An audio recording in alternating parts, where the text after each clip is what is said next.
ओम शांति। आइए आज हम हरितालिका एवं गणेश चतुर्थी के आध्यात्मिक रहस्य को समझते हैं। हरितालिका यह संस्कृत के दो शब्दों से मिलकर बना है। हरित माना हरण, आलिका माना सहेलियां। माता पार्वती की सहेलियों ने उन्हें हरण करके जंगल में ले गई और एक गुफा में तपस्या करने को कहा और कहा कि यहाँ पर आप जिस वर को पाना चाहती हो उसके लिए तपस्या करो।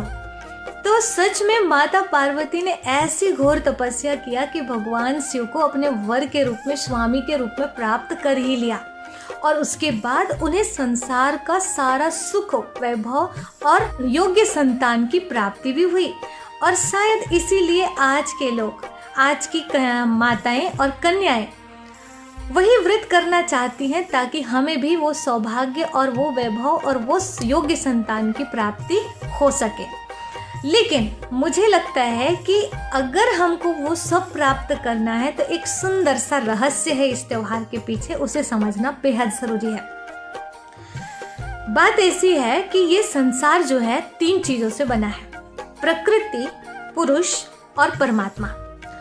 पुरुष माना हम आत्माएं और परमात्मा माना वही ईश्वर, अल्लाह, गॉड, जिन्हें भिन्न नामों से हम जानते हैं। और प्रकृति माना ये संसार का संपूर्ण वैभव, प्रकृति यानी माया जिसको कहते हैं।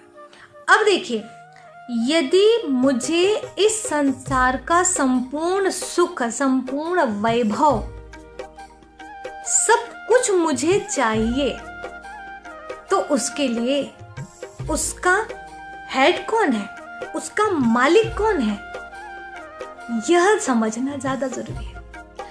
इस संसार का मालिक, पूरे ब्रह्मांड का मालिक भगवान पार ब्रह्म परमेश्वर है। उनको जिसने अपना बना लिया, मायापति जिसको कहते हैं, प्रकृति पति जिसको कहते हैं, उनको जिसने अपना बना लिया तो संसार का संपूर्ण वैभव उसके मुट्ठी में आ जाता है। माता पार्वती ने यही बुद्धिमानी दिखाया और भगवान शिव को पाने के लिए उन्होंने अपना सारा समय और सारी एनर्जी लगा दिया। इस संसार के लोगों को खुश करने, प्रसन्न करने और संसार के लोगों के आकर्षण में फंसी नहीं रही, लेकिन उनको अपना बनाने में पूरा समय दे दिया। और उस समय लोगों ने उन्हें मदद नहीं किया, लोग उनकी हंसी उड़ाते थे, ये क्या पागलपन कर रही हो, क्योंकि समाज की परंपरा उस समय दूसरी थी। क्योंकि खुद को देहधारी समझते थे तो देहधारियों से ही प्यार करना, देहधारियों को ही सब कुछ मानना, यही जानते थे। लेकिन उन्हों को पता था पार्वती जी को संसार का वैभव और सुख समृद्धि पाने का तरीका है मायापति को, प्रकृति पति को अपना बना लो, और उन्होंने वही प्रयास किया। लोगों को अच्छा नहीं लगता था, इसीलिए वो विरोध करते थे, विघ्न डालते थे, इसीलिए उनको इस तरह हरण करके उनकी सहेलियों ने ले गई और उनके जो लक्ष्य था उसे प्राप्त कराने में सहेलियों ने मदद किया। अब ये सारी बातें हम सबको समझना होगा और हमको भी करना होगा। कैसे? क्योंकि हम सबका स्वामी भी एक है, और वो कौन है? कहते पार ब्रह्म परमेश्वर तुम सबके स्वामी, तुम हो एक अगोचर सबके प्राणपति। सर्व आत्माओं के प्राणपति जो है वो परमात्मा शिव है, पार ब्रह्म परमेश्वर। हम सबको उन्हें पाने के लिए प्रयत्न करना चाहिए, उन्हें खुश करना चाहिए। परंतु उन्हें खुश कैसे किया जाए, तो इस व्रत में कुछ नियम बताए गए हैं, जैसे कि खास जागरण करने को कहा, मन वचन कर्म से शुद्धि को अपनाने को कहा, मुख से किसी के लिए अपशब्द ना निकले, बड़े बुजुर्गों से दुआएं ले और क्रोध नहीं करना है, इन बातों का विशेष ध्यान रखना है, और अन्न जल ग्रहण नहीं करना है।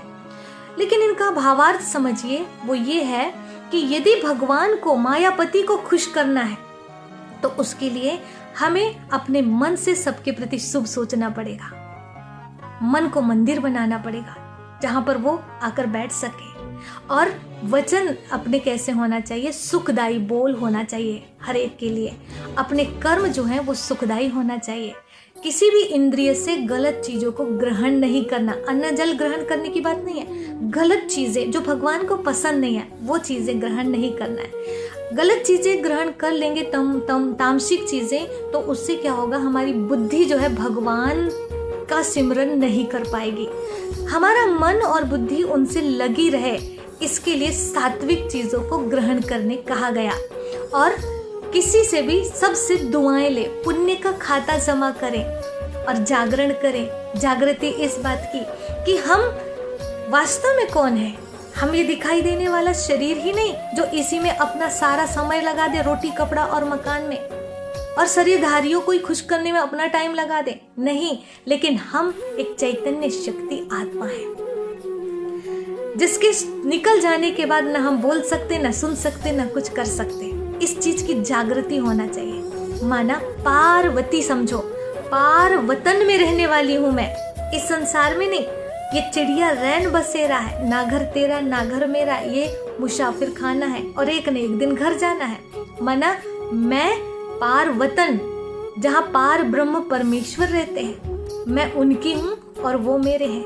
मेरा तो एक शिव बाबा, दूसरा ना कोई। ये बात हमारे दिल दिमाग में बैठ जाए, और जिसके दिल दिमाग में ये बात बैठ गई, उसने उसको पाने के लिए इस दुनिया की कोई भी कठोर साधना उसके लिए कठोर नहीं लगती है, कठिन नहीं लगती है, आसान लगती है। और उसे करने के बाद क्या प्राप्ति होती है पता है? गणेश जी जैसी संतान। इसका मतलब ये है कि कोई उन्होंने गणेश जी को जन्म नहीं दिया, लेकिन ये दिखाया गया कि इस संसार में भगवान शिव की 2 प्रकार की संतानें हैं, एक कार्तिकेय जैसे और एक गणेश जी जैसे। कार्तिकेय और गणेश जी को कहा गया कि तुम पूरे संसार के चक्कर लगा कर आओ, जो जल्दी से आएगा, पहले आएगा, उसका रिद्धि सिद्धि से विवाह होगा, उसे सिंहासन मिलेगा। अब वो दोनों सब जानते हैं कि कार्तिकेय जी का वाहन मयूर है, मोर है, वो तो जल्दी आ सकते हैं, पर गणेश जी का वाहन चूहा है, वो कैसे आ सकते हैं? तो यहाँ पर दुनिया वाले तो ऐसे ही माइंड लगाएंगे ना, लेकिन वास्तव में यहाँ ये समझाया जा रहा है कि दुनिया के वैभव साधन हमें रिद्धि सिद्धि हासिल नहीं करा सकते। हमारी विवेकपूर्ण अवस्था, या कहें हमारी बुद्धि सही समय पर सही निर्णय यदि कर ले तो हम रिद्धि सिद्धि को हासिल कर सकते हैं। तो सही समय पर सही निर्णय क्या लिया गणेश जी ने, जो चूहा वाला होते हुए भी रिद्धि सिद्धि को हासिल कर लिया। इसका मतलब ये, गणेश जी ने ये बात समझ लिया कि आत्मा पार्वती और परमात्मा शिव में ही पूरा ब्रह्मांड समाया हुआ है। मैं क्या ब्रह्मांड के चक्कर लगाऊं?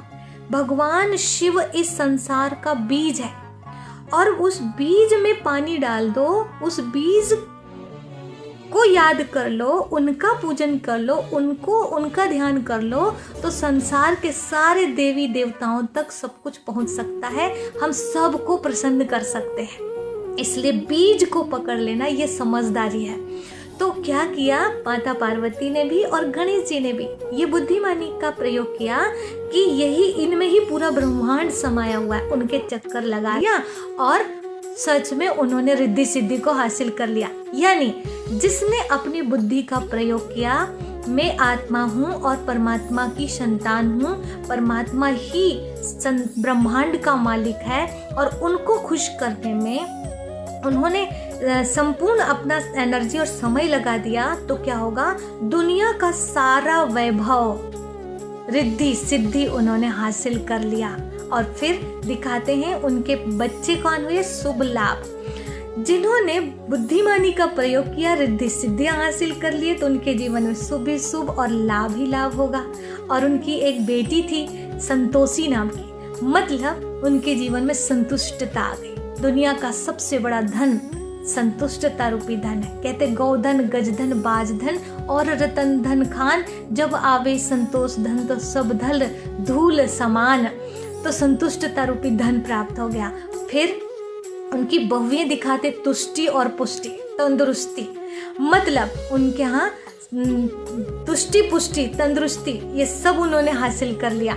और फिर उसके साथ साथ उनके पौत्रे भी दिखाया, और वो कौन थे? आनंद और प्रमोद। मतलब उनके घर में आनंद ही आनंद है, प्रमोद ही प्रमोद है। मतलब ये कि अगर आपने भगवान शिव को, इस संसार की मायापति प्रकृतिपति संसार की मुख्य सत्ता को पकड़ लिया, तो उसको पकड़ने के बाद दुनिया की कोई भी चीज़ ऐसी नहीं बच जाती है जो आपको प्राप्त नहीं होगी।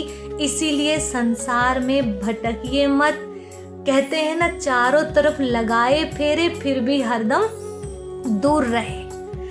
दुनिया में चक्कर लगाइए, दुनिया को पाने की कोशिश कीजिए, लेकिन फिर भी दूर ही रहेंगे। किन से? सुख शांति समृद्धि से, आनंद प्रमोद से।